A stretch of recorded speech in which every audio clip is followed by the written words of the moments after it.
Welcome दोस्तों, हमारे YouTube channel study with engineers में आपका बहुत बहुत स्वागत है। आज के लेक्चर में हम equation reducible to exact equation पढ़ेंगे। तो ये चीज़ है क्या? हमने पहले के लेक्चर में क्या पढ़ा है कि हमारे पास एक इक्वेशन अगर गिवन हो तब हम पहले क्या चेक करते हैं कि जो हमारी गिवन इक्वेशन है वो mdx plus ndy is equals to 0 के इक्वल है या नहीं है, ये चेक करते हैं। अगर वो इक्वेशन इस इक्वेशन के इक्वल हो जाती है, ठीक है, तब हम क्या चेक करते हैं उस इक्वेशन को एग्जैक्ट प्रूफ करने के लिए कि जो हमारा del M by del Y है वो हमारा del N by del X के इक्वल है या नहीं है।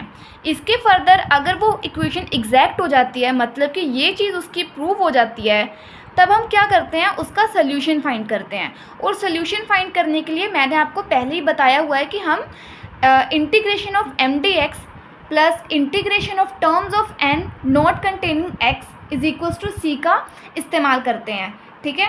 बट कई सिचुएशन में क्या होता है, अगर हमारे को कोई इक्वेशन गिवन हो और वो M D X plus N D Y is equals to 0 के इक्वल होता है, बट क्या होता है उसमें जो हमारी ये वाली चीज़ होती है ना, ये इक्वल नहीं होती, ठीक है।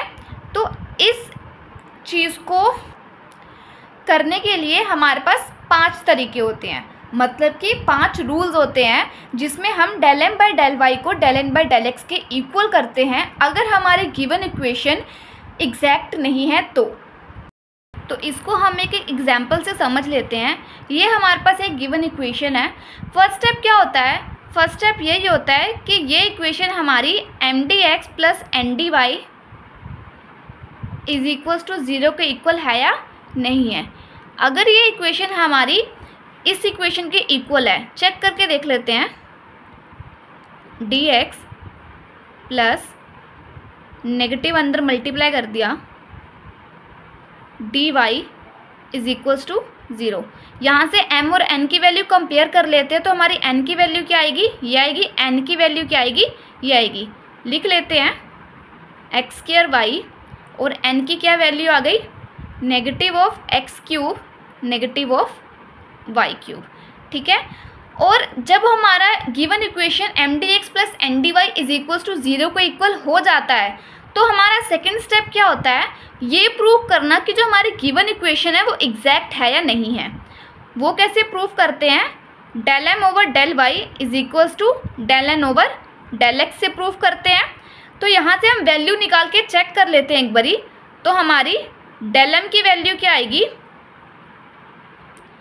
एम की वैल्यू पुट करी स्क्वायर वाई डेल वाई। तो यहाँ पर देखो हमें derivative with respect to Y करना है, तो ये एक्स की टर्म क्या हो जाएगी, एज अ कांस्टेंट डेरिवेटिव से बाहर आ जाएगी। तो हमने बाहर निकाल दिया, डेरिवेटिव निकाला y का विद रिस्पेक्ट टू y। तो derivative of y with respect to y क्या होता है, 1 हो जाता है। तो हमारे पास क्या आ गया, एक्स स्क्वायर आ गया। तो हमारी del M over del Y की वैल्यू क्या आ गई, एक्स स्क्वायर आ गई। अब एक बारी del N over del X के लिए चेक कर लेते हैं। तो हमारी n की वैल्यू क्या है, negative of X cube minus negative of Y cube.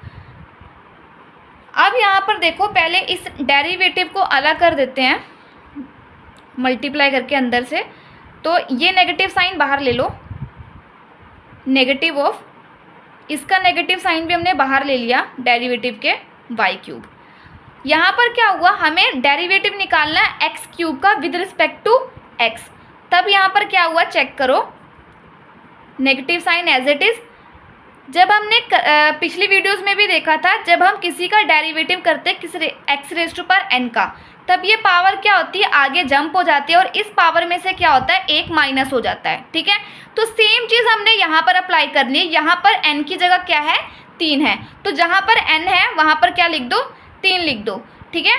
तो पावर क्या हुई, आगे जंप हो गई और इस पावर में से क्या हुआ, 1 माइनस हो गया। तुम्हारे पास क्या वैल्यू आ गई, 2 आ गई। 3 माइनस 1 इज इक्वल्स टू 2।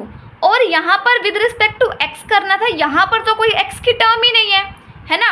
तो वाई क्यूब क्या होगा, एज अ कांस्टेंट बाहर आ जाएगा डेरिवेटिव के, एज अ कांस्टेंट डेरिवेटिव से हमारा ये बाहर आ गया और अंदर क्या बचा, 1 बचा, क्योंकि हमारे पास कोई वैल्यू ही नहीं बची अंदर। और डेरिवेटिव किसी कांस्टेंट का क्या होता है, 0 होता है। डेरिवेटिव किसी कांस्टेंट का क्या होता है, 0 होता है। और 0 ने इससे मल्टीप्लाई होकर क्या बना दिया, इस पूरी वैल्यू को क्या बना दिया, 0 बना दिया। तो हमारे पास एट लास्ट बचा क्या, हमारे पास एट लास्ट बचा नेगेटिव ऑफ 3x² बचा। अब हमने ये चीज़ क्या देखी कि जो हमारे डेल m की वैल्यू थी x² और डेल n की वैल्यू थी नेगेटिव ऑफ 3x², वो तो इक्वल आई ही नहीं, है ना। तो इसका मतलब क्या हुआ, ये जो हमारी गिवन इक्वेशन थी वो एग्जैक्ट नहीं हुई। Del m over del y equal नहीं हुआ del n over del x के। अब इस इक्वेशन को हम एग्जैक्ट प्रूव करेंगे। इस एग्जैक्ट को प्रूव करने के 5 रूल्स होते हैं, जिसमें हम किसी भी इक्वेशन को रिड्यूस करते हैं एग्जैक्ट में अगर वो एग्जैक्ट ना हो, ठीक है। तो ये चीज़ चेक करो, इसका रूल 1 क्या बोलता है, if M D X plus N D Y is equals to 0 is not exact, then if the mdx plus ndy is equals to 0 is homogeneous। हमारा mdx और ndy क्या हुआ इस केस में, एग्जैक्ट तो नहीं हुआ, बट हमें क्या चेक करना होता है पहले, अगर हमारा इक्वेशन एग्जैक्ट ना हो तो, कि जो हमारा mdx और ndy था क्या वो होमोजीनियस है। अब यहाँ पर होमोजीनियस का मतलब अभी बताऊँगी आपको, पहले पढ़ लो। इन x and y if m and n are homogeneous function of the same degree, मतलब homogeneous function मतलब क्या, जिस इक्वेशन की डिग्री सेम हो इन x एंड y, तब हमारा क्या होता है, इंटीग्रेटिंग फैक्टर क्या होता है हमारा, ये होता है, ठीक है। अभी एकदम क्रिस्टल क्लियर हो जाएगा आपको। पहले एक चीज़ ध्यान दो, होमोजीनियस और उसका मतलब होमोजेनिटी चेक करनी है, मतलब कि इस इक्वेशन की डिग्री क्या होनी चाहिए, सेम होनी चाहिए in terms of x and y। यहाँ पर x की पावर क्या है 2, यहाँ पर y की पावर क्या है 1, तो ये पूरी की डिग्री क्या होगी 2 + 1 3। यहाँ पे इंडिविजुअली सिर्फ x है, x की डिग्री क्या है 3, y है इंडिविजुअल, y की डिग्री क्या है 3। तो हम क्या देख रहे हैं, x और y की डिग्रियाँ क्या है, इक्वल है, 3 3 है तीनों में। तो ये इक्वेशन क्या हो गई, होमोजीनियस होगी। और इसी इक्वेशन को हम अभी सॉल्व कर रहे थे, तो ये पूरी इक्वेशन क्या हो गई, होमोजीनियस हो गई। अब ये पूरी इक्वेशन होमोजीनियस हो गई है तो हमको इंटीग्रेटिंग फैक्टर क्या फाइंड करना है, 1 over mx plus ny find करना है, ठीक है। 1 over mx plus ny find करना है। तो देखो हम इसको कैसे फाइंड करेंगे। अब इस इक्वेशन का इंटीग्रेटिंग फैक्टर हम कैसे फाइंड करेंगे, हमने देखा इंटीग्रेटिंग फैक्टर क्या होगा इस इक्वेशन का, 1 ओवर mx प्लस ny होगा, ठीक है। m की वैल्यू हमारी क्या आई थी, m की वैल्यू हमारी आई थी x² और n की वैल्यू हमारी क्या आई थी, negative of x³ negative of y³, यही आई थी। इस इक्वेशन को सॉल्व कर लोगे, सॉल्व करना बहुत इजी है। इस इक्वेशन को मैं आपको सॉल्व करके बताती हूँ। मैंने इस इक्वेशन को सॉल्व किया है, तो एक बार ध्यान दो, मैंने क्या किया, इस x को मल्टीप्लाई कर दिया, पहले x को मल्टीप्लाई कर रहा तो x की पावर 3 हो गई, y, इस y को पहले इससे मल्टीप्लाई किया और इस y को इससे मल्टीप्लाई किया, तो मेरे पास कुछ ऐसा आ गया। मैंने प्लस से दोनों को मल्टीप्लाई कर दिया, तो प्लस माइनस का माइनस, प्लस माइनस का माइनस, तो दोनों साइड माइनस आ गया। और ये दोनों सेम आए थे तो कैंसिल हो गए, एक प्लस का एक माइनस का। तो हमारे पास इंटीग्रेटिंग फैक्टर बचा क्या, 1 ओवर नेगेटिव ऑफ y4 बचा, इतनी चीज़ बची।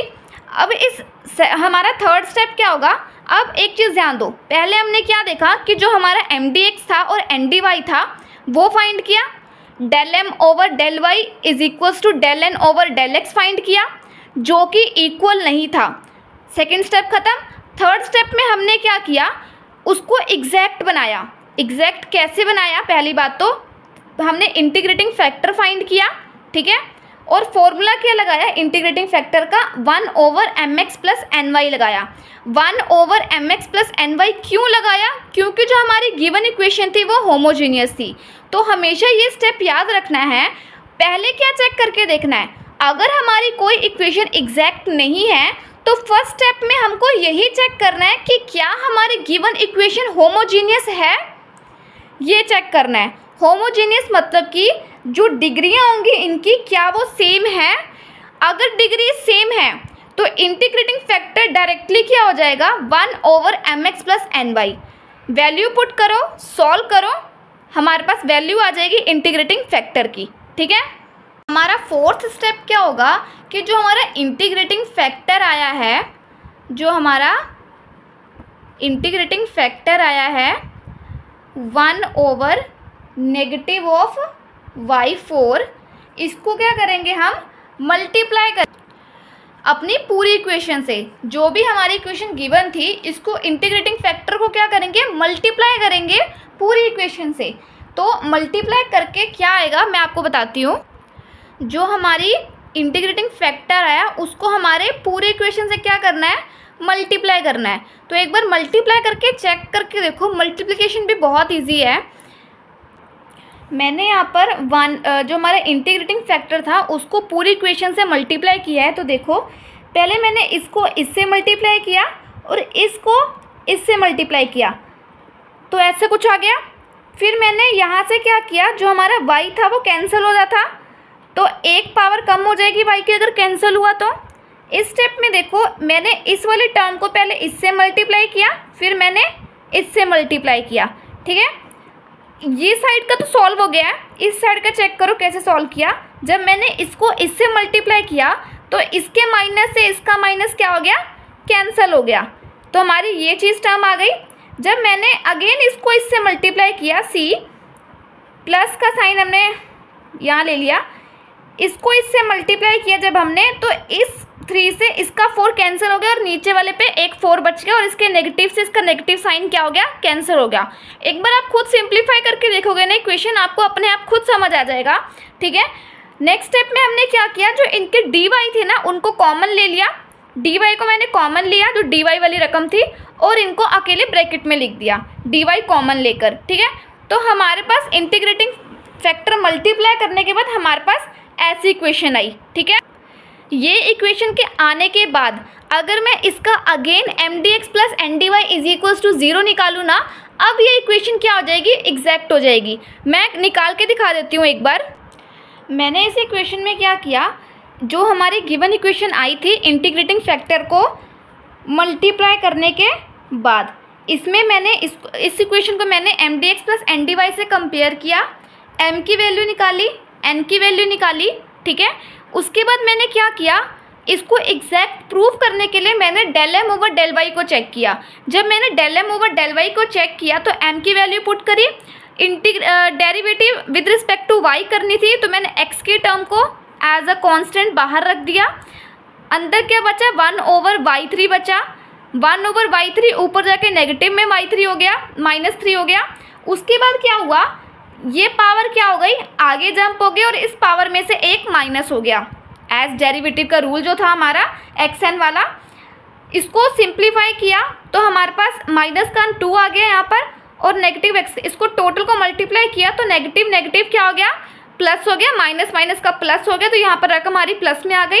और 3x² y - 2 ये चीज़ आ गई, और ये -2 डिवाइड में जाके क्या हो गया +2 बन गया। तो हमारे del m/del y की वैल्यू ये आई। अब del n/del x की वैल्यू चेक करो। हमने जब n की वैल्यू पुट करी, यहाँ पर जब हमने n की वैल्यू पुट करी तब हमने पहले क्या किया, इस डेरिवेटिव को अलग कर लिया। डेरिवेटिव को अलग करने के बाद हमारा ये आया। अब हमारे को विद रिस्पेक्ट टू x करना था डेरिवेटिव, इसके लिए हमने क्या किया, जो y वाली टर्म थी 1/y4, इसके मल्टीप्लाई में 1 हो सकता है ना, तो 1/y4 को एज अ कांस्टेंट डिफ्रेंशिएशन से बाहर ले आए।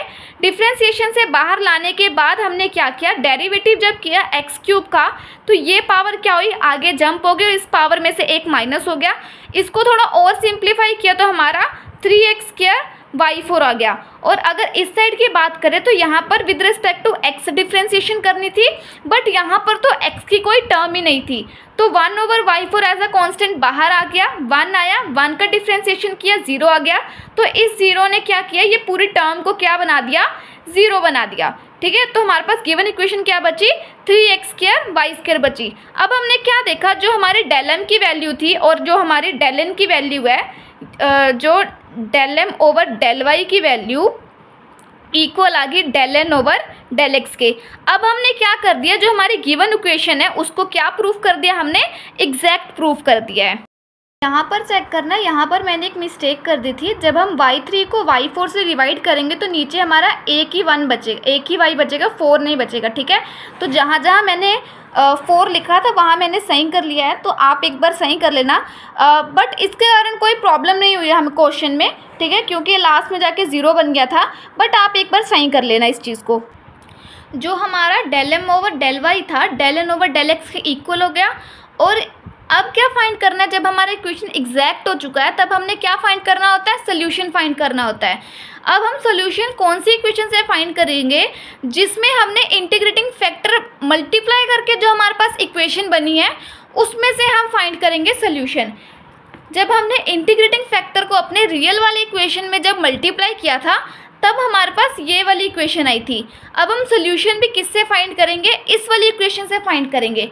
तो चेक करो, सोल्यूशन फाइंड करने के लिए हमारा फॉर्मूला क्या होता है, integration of M D X, जिसमें y क्या होता है, कांस्टेंट होता है, plus integration of terms of n not containing